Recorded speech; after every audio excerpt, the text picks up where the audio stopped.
Senator Santorum, I want to pick up on this debate. You say Attorney General Holder must be under the influence, and in fact you've suggested perhaps smoking mushrooms, to want to try terrorists in civilian court. Are you also suggesting that Congressman Paul is under the influence? Well, anyone that suggests that Iran is not a threat to this country or is not a threat to stability in the Middle East is obviously not seeing the world very clearly. He sees it exactly the way that Barack Obama sees it, that we have to go around and apologize for the fact that we've gone out and exerted our influence to create freedom around the world. I don't apologize for that. I don't apologize for the Iranian people being free for a long time, and now they're under a malocracy that tramples the rights of women, tramples the rights of gays, tramples the rights of people all throughout their society, and is the greatest supporter of terrorism in the Middle East and around the world, and is setting up training camps and is working with Venezuela and other countries in south of our border to threaten us.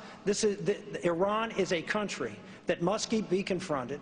I was in front of this curve. I authored the Iran Freedom Support Act back in 2004.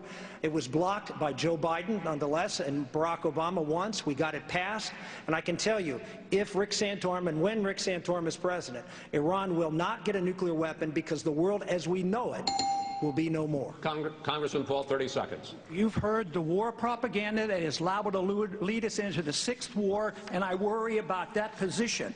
Iran is a threat because they have some militants there. But believe me, they're all around the world, and they're all around the world, and they're not a whole lot different than others. Iran does not have an air force that can come here. They can't even make enough gasoline for themselves. And here we are, building this case out, please.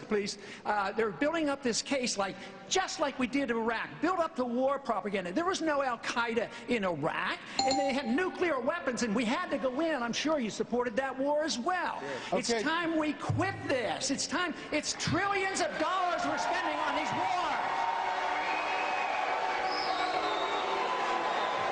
When we come back,